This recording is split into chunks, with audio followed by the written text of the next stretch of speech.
Trust me. Wewe twende bwana.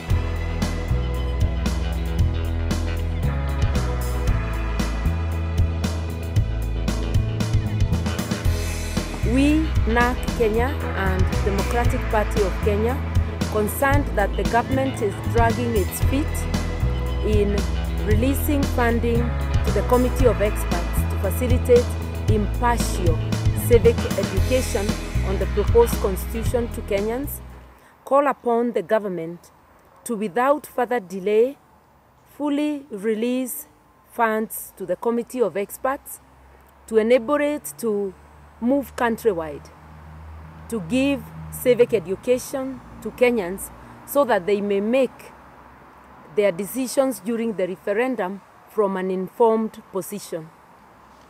We are opposed to the coalition government using public funds to campaign in quotes for the proposed constitution.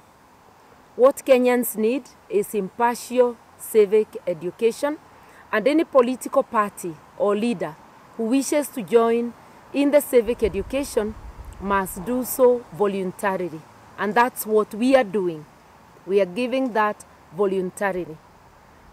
The coalition government is abusing office by setting up a campaign secretariat using public funds. While it is clear that the intent of such a secretariat is to a large extent meant to further partisan political interests. And this was amply demonstrated in the Uhuru Park rally. In any event, there is no legal basis whatsoever for the government to use public funding for a campaign. The Constitution of Kenya Review Act 2008 recognizes only one body as an agent for civic education in this process, and that is the Committee of Experts. And that's why we are saying, let the government release the funds fully to the legitimate body that will conduct impartial civic education on this matter. Instead of diverting more than $500 million to the so-called campaigns, they should complete resettling IDPs and also assist the many Kenyans who have been displaced by the raging floods.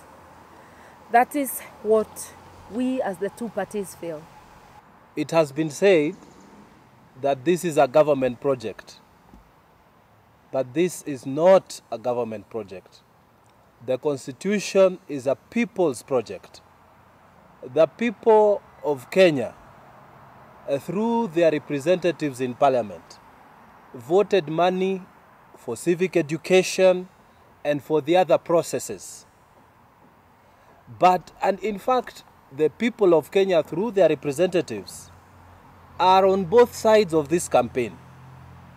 And so, if government has taken one side, which we are on, it is fair for them to be minded of the fact that the people of Kenya have paid taxes on both sides.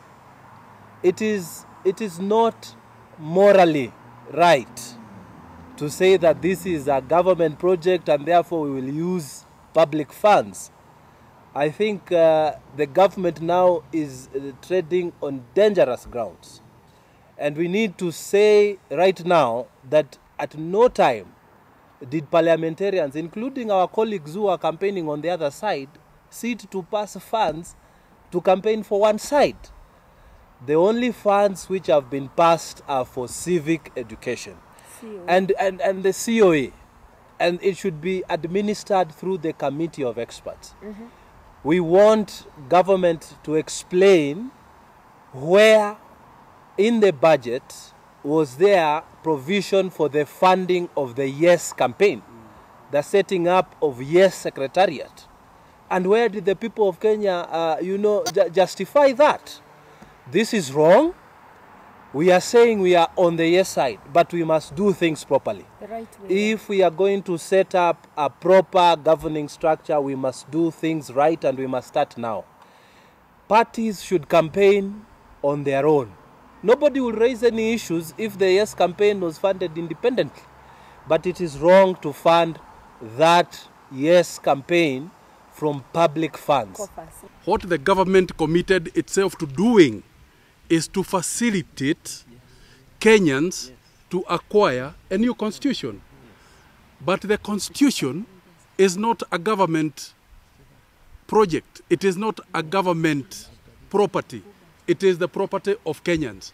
And all that Kenyans allowed the government to do by enacting the provisions of Agenda 4 into law through their representatives was for the government to utilize resources to present a document to Kenyans and for Kenyans to freely, without being coerced one way or the other, to make a decision on that constitution. It is not a government decision, it's a decision of the people of Kenya, whether they want this constitution or not.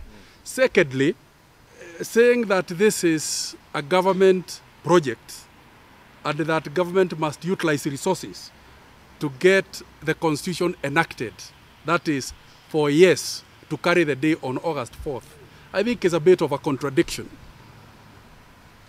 William Ruto is a minister of government and a senior one at that.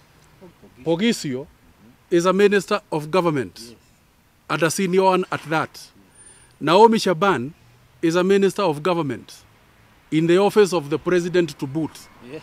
Now, if you are talking about this being a government project, whose project is it that is being fronted or pursued, which is being pursued by those 3 ministers of government plus other assistant ministers? So let us not obfuscate this issue. Let us not create a smoke screen and create an excuse to misuse public resources for some people to campaign to be elected president in 2012. Yes. It's unacceptable and it is illegitimate and it must not be allowed to happen.